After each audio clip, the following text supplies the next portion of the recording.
ધોરણ 11-12 સાયન્સના ફિઝિક્સ વિષયના તમામ ચેપ્ટરના વિડીયો જોવા માટે તથા એજ્યુકેશનને લગતી તમામ માહિતી મેળવવા માટે અમારી ચેનલને સબસ્ક્રાઇબ કરો અને બાજુમાં આપેલા બેલ આઇકન પર ક્લિક કરી ઓલ ઉપર કરો કે જેથી તમને અમારા નવા વિડીયોની નોટિફિકેશન સૌથી પહેલાં મળતી રહે. વિદ્યાર્થી મિત્રો, આજના વિડીયોમાં આપણે ધોરણ 12 સાયન્સની માર્ચ 2026ની એક્ઝામ માટે આઈએમપી જોશું. પાર્ટ 1ના આગળનો જે વિડીયો છે તે તમે જોઈ શકો, જેની અંદર મેં બ્લુ પ્રિન્ટનું એનાલિસિસ કરેલું છે. તેની અંદર સમજાવેલું છે કે કયા કયા ચેપ્ટર તમે કરશો તો પાર્ટ બીની અંદર તમારા સારા માર્ક્સ આવશે.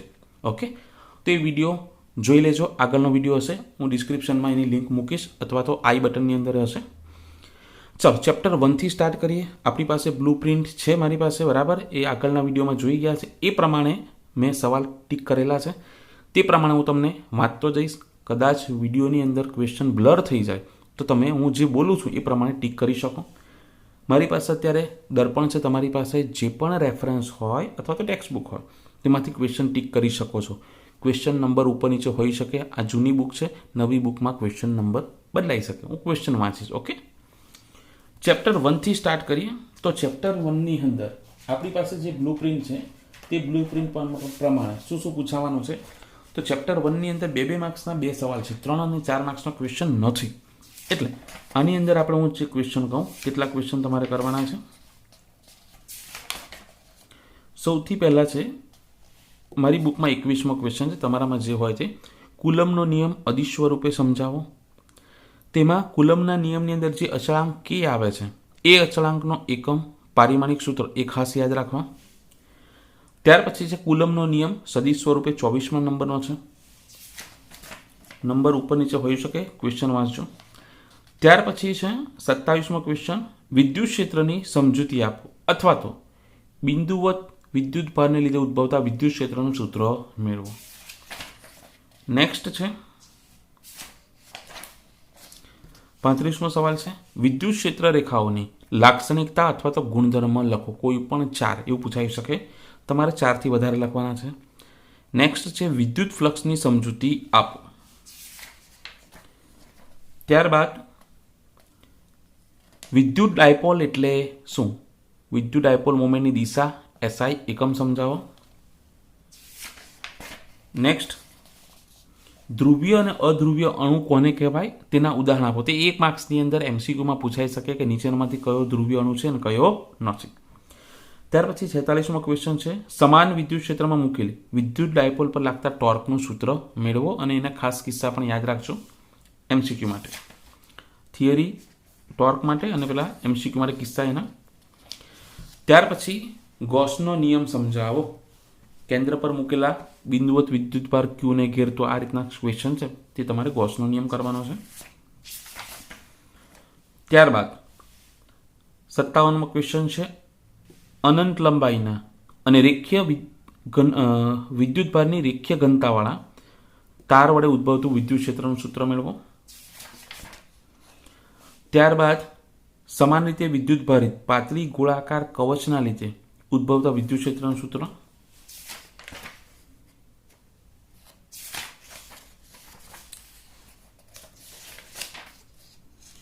આ પણ કરી શકો કે સમાન રીતે વિદ્યુત ભારિત અનંત સમતલ વડે ઉદ્ભવતું વિદ્યુત સૂત્ર, એટલે ગોસના નિયમના 3 ઉપયોગ કરી લેવા.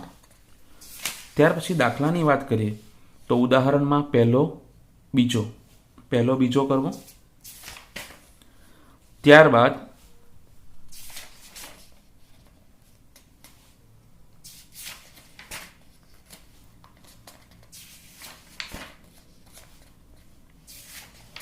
બસ ઉદાહરણમાં 2 દાખલા કરવાના છે, પહેલો બીજો. સ્વાધ્યાયની વાત કરીએ, સ્વાધ્યાયમાં પહેલો અને બીજો દાખલો 1 માર્ક્સના એમસીક્યુમાં આવી શકે. એટલે પહેલો બીજો કરો.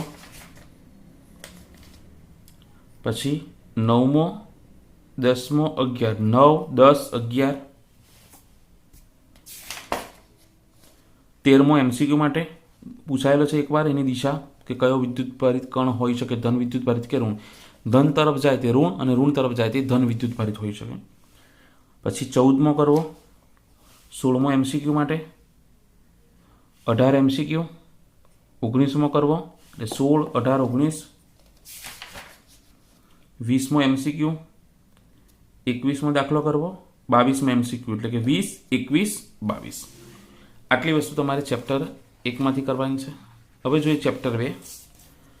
તેમાં બ્લુપ્રિન્ટ પ્રમાણે 3 માર્ક્સનો એક સવાલ અને 4 માર્ક્સનો એક સવાલ ઓપ્શનમાં પૂછવાનો છે. એટલે 2 માર્ક્સના સવાલ નથી, 3 અને 4 માર્ક્સના ચેપ્ટરમાંથી આવશે. તો એમાં છે પહેલું, બિંદુવત વિદ્યુતભારને લીધે ઉદ્ભવતા વિદ્યુત સ્થિતિમાનનું સૂત્ર. બિંદુવત ધન વિદ્યુતભારના વિદ્યુત ક્ષેત્રમાં r અંતરે વિદ્યુત ક્ષેત્રનું વિદ્યુત સ્થિતિમાનનું સૂત્ર મેળવો. વિદ્યુત ક્ષેત્રનું સૂત્ર પૂછે તો પહેલું ચેપ્ટર અને વિદ્યુત સ્થિતિમાન પૂછે તો બીજું ચેપ્ટર. ત્યારબાદ વિદ્યુત ડાયપોલના લીધે ઉદ્ભવતા વિદ્યુત સ્થિતિમાનનું સૂત્ર.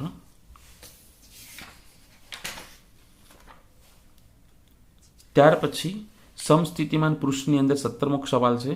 સમસ્થિતિમાન પૃષ્ઠ પર કોઈ એક બિંદુએથી બીજા બિંદુએ વિદ્યુતભારને લઈ જવા માટે થતું કાર્ય શૂન્ય થાય, એ યાદ રાખવાનું છે. અને સમસ્થિતિમાન પૃષ્ઠ એ વિદ્યુત ક્ષેત્રને લંબ હોય, એ પણ યાદ રાખવાનું છે MCQ માટે.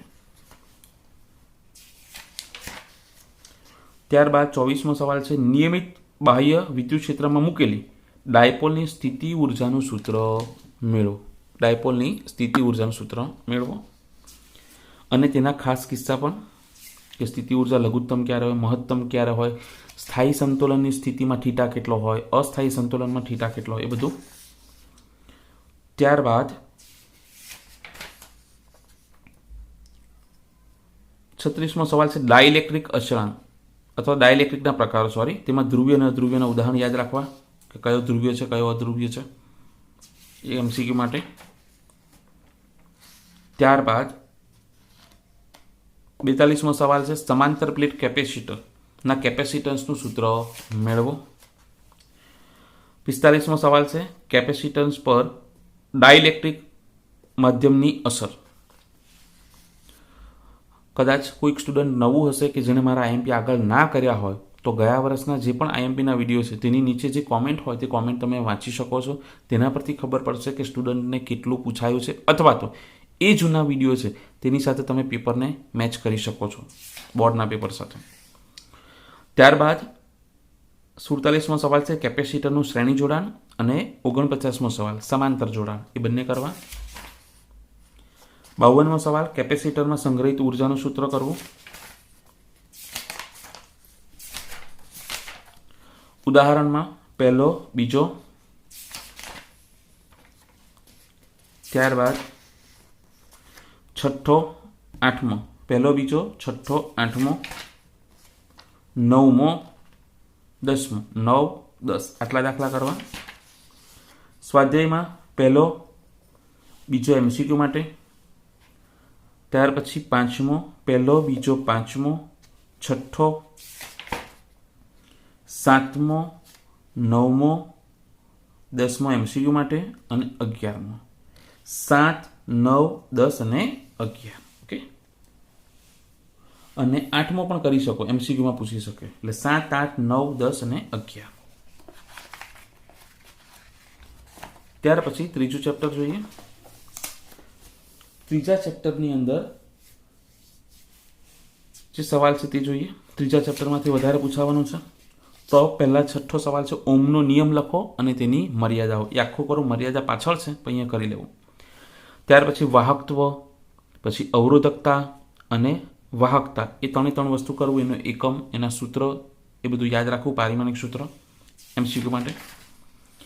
ત્યાર પછી વિદ્યુત પ્રવાહ ઘનતા એટલે શું, અથવા તો ઓમના નિયમનું સદિશ સ્વરૂપ મેળવો, તે કરવો. ત્યાર પછી ડ્રિફ્ટ ગતિ સમજાવો અને સરેરાશ ડ્રિફ્ટ વેગનું સૂત્ર મેળવો. ત્યારબાદ ડ્રિફ્ટ વેગ અને વિદ્યુત પ્રવાહ ઘનતા વચ્ચેનો સંબંધ મેળવતું સૂત્ર, અથવા તો J = NAVD સૂત્ર. ત્યારબાદ મોબિલિટી 1 માર્ક્સ માટે. મોબિલિટીનો એકમ, નીચેનામાંથી કયો એકમ મોબિલિટીનો નથી, અથવા તો પારિમાણિક સૂત્ર, એવું પૂછાય છે. ત્યાર પછી મોબિલિટીનું સૂત્ર, એ બધું કરી લેવું. મોબિલિટીમાંથી MCQ આવશે. ઓમના નિયમની મર્યાદા આગળ વાત કરી ગયા. ત્યાર પછી અહીંયા ગ્રાફ આપેલા છે, ધાતુ માટે, મિશ્ર ધાતુ માટે અને અર્ધવાહક માટે.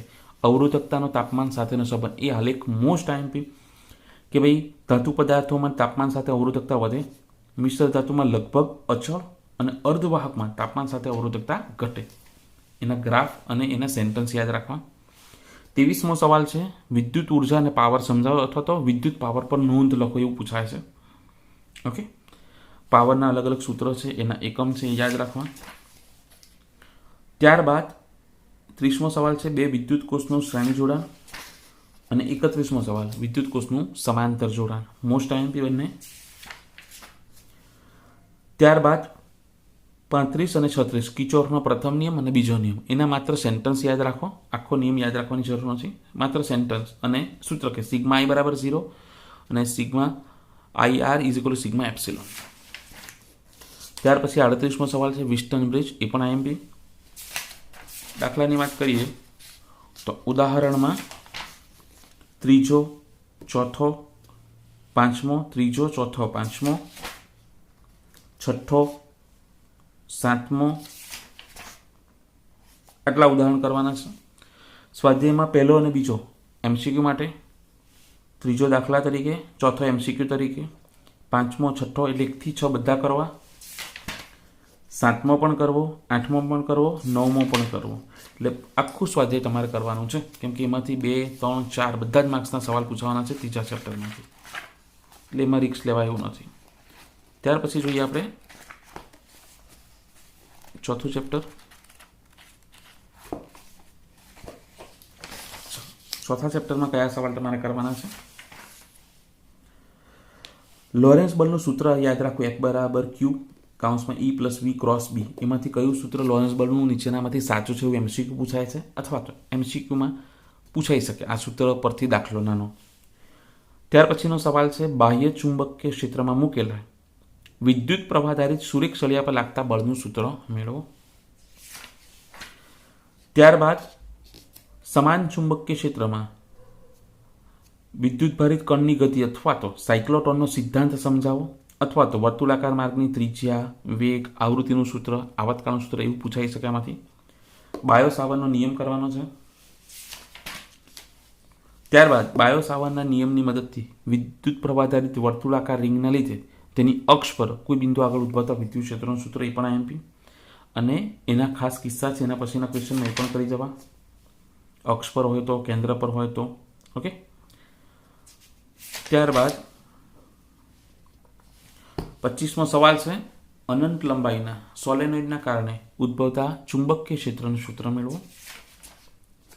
ત્યારબાદ 26મો સવાલ બે સમાંતર વિદ્યુત પ્રવાહધારિત તારો વચ્ચે લાગતા બળનું સમીકરણ. 29મો સવાલ સમાન ચુંબકીય ક્ષેત્રમાં વિદ્યુત પ્રવાહધારિત ગૂંચળા પર લાગતું ટોર્ક. એમાં બે કિસ્સા છે, સમતલ બાહ્ય ચુંબકીય ક્ષેત્રનું સમાંતર હોય તો, અને સમતલ એ કંઈક ખૂણો બનાવતું હોય તો, એ બંને કરવા. ત્યારબાદ 39મો સવાલ ગેલ્વાનોમીટરનું કાર્ય પદ્ધતિ સમજાવો.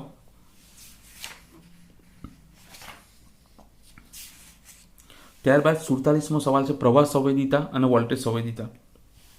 એમાંથી એમસીક્યુ અહીંયા છે કે ભાઈ આટાની સંખ્યા બમણી કરો તો અવરોધ બમણો થાય, પણ તેની વોલ્ટેજ સંવેદિતા બદલાતી નથી. આમ પ્રવાહ સંવેદિતા વધારીએ તો વોલ્ટેજ સંવેદિતા વધે તેવું જરૂરી નથી. આ જે સવાલ છે તે જ જવાબ છે એમસીક્યુ માટે.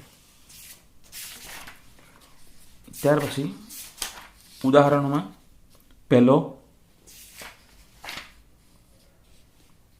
ઉદાહરણનો પહેલો દાખલો 7મો, 8મો. પહેલો, 7મો, 8મો. 1, 7, 8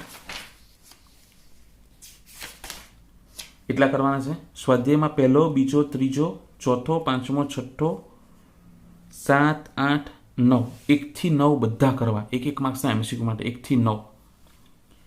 ત્યાર પછી બસ 1 થી 9 કરવાના છે બધા એમસીક્યુ માટે. ઓકે. પાંચમું ચેપ્ટર. પાંચમા ચેપ્ટરમાં છઠ્ઠો સવાલ છે ચુંબકીય ક્ષેત્ર રેખાઓની લાક્ષણિકતા અથવા તો ગુણધર્મ એ કરવો.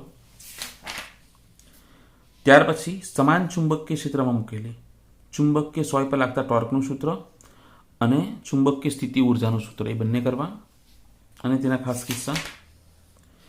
ત્યાર પછી ચુંબકત્વ માટે ગૌસનો નિયમ, મેગ્નેટાઇઝેશન, તેનો એકમ પારિમાણિક સૂત્રો.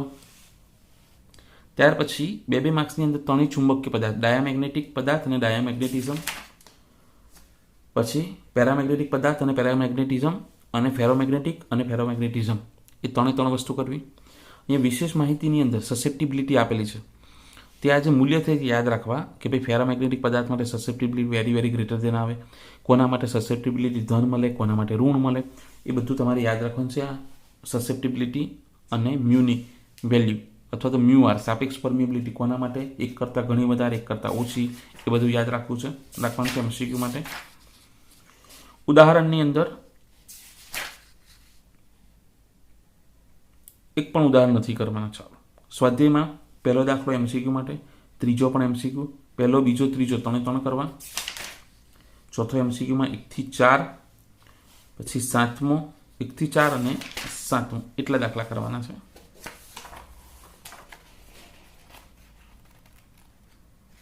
ત્યાર પછી છઠ્ઠું ચેપ્ટર. છઠ્ઠા ચેપ્ટરમાં 9મો સવાલ છે વિદ્યુત ચુંબકીય પ્રેરણ માટે ફેરેડેનો નિયમ લખો અને સમજાવો.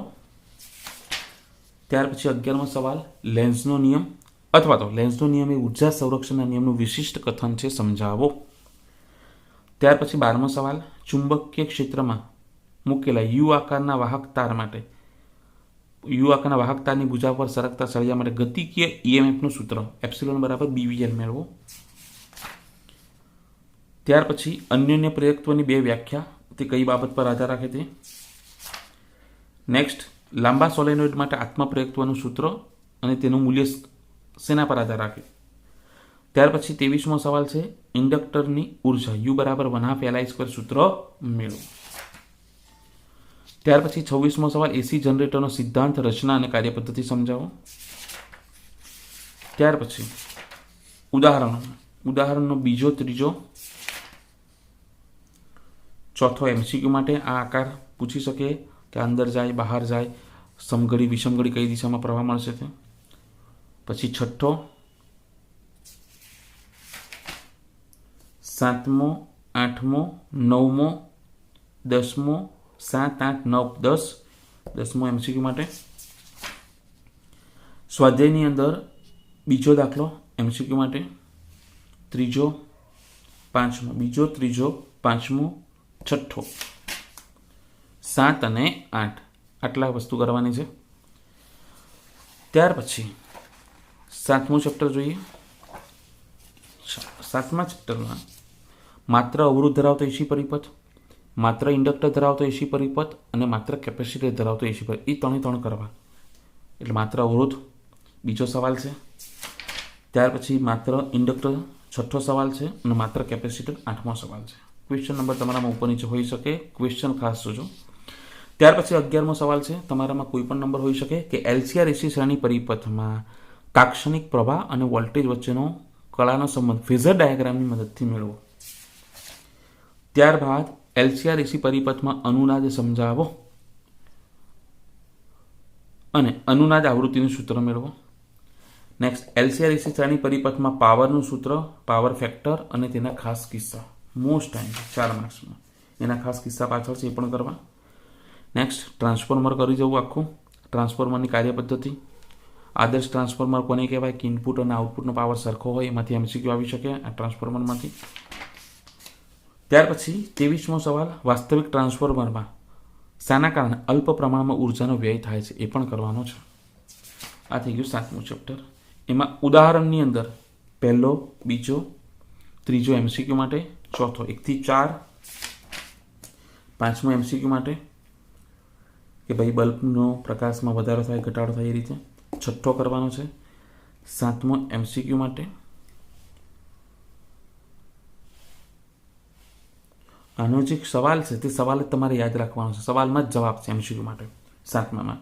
એટલે 1 થી 7 8મો કરવાનો છે, 9મો અને 10મો બધા જ કરવાના છે. 10મો 1 માર્ક્સના એમસીક્યુમાં પૂછાઈ શકે કે એરપોર્ટ પર જે મેટલ ડિટેક્ટર હોય તે કયા સિદ્ધાંત પર કાર્ય કરે, તો અનુનાદના સિદ્ધાંત પર કાર્ય કરે, એનો જવાબ છે એમસીક્યુ માટે. સ્વાધ્યાયમાં પહેલો, બીજો, ત્રીજો, ચોથો, હવે ત્રીજો અને ચોથો એમસીક્યુ માટે છે, એટલે 1 થી 4, છઠ્ઠો એમસીક્યુ છે 7, 8, 1 થી 4, 7 અને 8 આટલું કરવાનું છે. આ થઈ ગયું 7મું ચેપ્ટર. ત્યાર પછી જોઈએ 8મું ચેપ્ટર. હવે 8મા ચેપ્ટરની અંદર મેક્સવેલના જે સમીકરણ છે, 4 સમીકરણ યાદ રાખો એમસીક્યુની અંદર, અથવા તો 2 માર્ક્સમાં તો સવાલ નથી આમાંથી, પણ પૂછી શકે કે કયું સમીકરણ શાના માટેનું છે, અથવા તો નીચેનામાંથી કયું સમીકરણ મેક્સવેલના સમીકરણો નથી. ત્યાર પછી વિદ્યુત ચુંબકીય તરંગોની જે લાક્ષણિકતા છે, અહીં એક લાક્ષણિકતા છે, ને એ પહેલાં વિદ્યુત ચુંબકીય તરંગમાં ઈ વિદ્યુત ક્ષેત્ર અને ચુંબકીય ક્ષેત્ર વચ્ચેનું સંબંધનું સૂત્ર છે E/B = C. આ બધા સૂત્ર છે, તેના પરથી MCQ આવી શકે. લાક્ષણિકતા પણ યાદ રાખવી, એના પરથી MCQ આવી શકે. અથવા બ્લુ પ્રિન્ટમાં થોડા ઘણી ચેન્જ થાય, બરાબર, ઉપર નીચે કરી નાખે તો 2 માર્ક્સનો એક સવાલ પૂછી શકે એમાંથી. પછી જે પણ રેડિયો તરંગો છે, માઇક્રોવેવ તરંગો છે, એ જુદા જુદા વિદ્યુત ચુંબકીય તરંગો છે, તેમાંથી MCQ આવશે.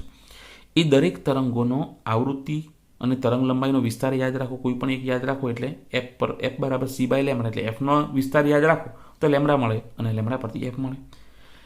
એક તો એમનો ઉદ્ગમ, એમનો વિસ્તાર અને ઉપયોગ, 3 વસ્તુ યાદ રાખવી. કોઈ પણ તરંગનું ઉદ્ગમ કેવી રીતે ઉત્પન્ન કરી શકાય, એનો ઉપયોગ ક્યાં થાય, અને તરંગ લંબાઈના આવૃત્તિનો વિસ્તાર, એમાંથી MCQ આવશે. એટલે દરેક વિદ્યુત ચુંબકીય તરંગ તમારે આ 3 વસ્તુ યાદ રાખવાની છે. ઓકે, હવે દાખલાની વાત કરીએ તો ઉદાહરણની અંદર MCQ માટે તમે જુઓ તો એક પણ ઉદાહરણ નથી પૂછવાનું 2માંથી. સ્વાધ્યાયની અંદર જો તો સ્વાધ્યાયની અંદર 3જો, 4થો, 5મો, 6થો, 7મો, 3, 4, 5, 6 અને 7 એ MCQની અંદર એમાંથી MCQ આવી શકે. ઓકે, તો આ થઈ ગયું પાર્ટ 1નું IMP. આમાંથી જ પેપર આવશે. જો કોઈ બહારના સવાલ હશે તે અથવામાં નીકળી જશે, એટલે ટેન્શન લેવું નહીં. પાર્ટ 2નો જે વિડીયો ખરો તે ટૂંક સમયમાં આવશે. ઓકે.